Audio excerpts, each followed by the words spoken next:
నమస్కారం. జీవన స్రవంతికి స్వాగతం. సాధారణంగా ఏదైనా ద్వీపం అంటే అందమైన సముద్ర తీరం, కొబ్బరి చెట్లు గుర్తొస్తాయి. కానీ బ్రెజిల్ తీరానికి సమీపంలో ఒక ద్వీపం ఉంది. అక్కడికి వెళ్ళాలంటే సాక్షాత్తు ఆ యమధర్మరాజు కూడా భయపడాల్సిందే. ఎందుకంటే ఆ ద్వీపంలో అడుగుపెట్టిన ప్రతి చదరపు మీటరుకు 5 పాములు కనిపిస్తాయి. అందుకే దీనిని స్నేక్ ఐలాండ్ లేదా పాముల ద్వీపం అని పిలుస్తారు.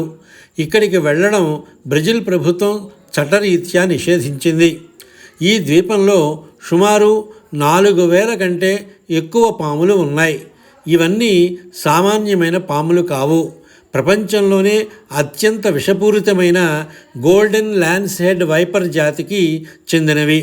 వీటి విషం ఎంత శక్తివంతమైనదంటే అది మనిషి చర్మాన్ని కూడా కరిగించేస్తుంది.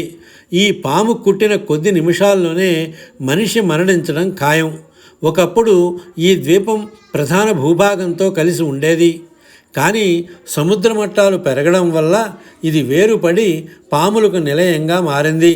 ఈ ద్వీపంలో పాములు తప్ప వేరే ఏ జంతువులు ఉండవు. మరి ఇన్ని పాములు ఏం తిని బతుకుతాయి? ఆశ్చర్యకరమైన విషయం ఏమిటంటే వలస వెళ్ళే పక్షులు ఈ ద్వీపంలోని చెట్ల మీద వాలినప్పుడు ఈ పాములు మెరుపు వేగంతో వాటిని వేటాడి తింటాయి. పూర్వం ఇక్కడ ఒక లైట్ హౌస్ ఉండేది. అందులో పనిచేసే కాపలాదారుని కుటుంబం మొత్తం ఒకే రాత్రి ఈ పాముల దాడిలో చనిపోయారని చెబుతూ ఉంటారు. అప్పటి నుండి ప్రభుత్వం ఆ లైట్ హౌస్ని ఆటోమేటిక్ చేసి మనుషులెవరూ అక్కడికి వెళ్లకుండా నిషేధం విధించింది. ప్రకృతిలో ఇలాంటి భయంకరమైన ప్రదేశాలు కూడా ఉండడం ఆశ్చర్యమే కదా.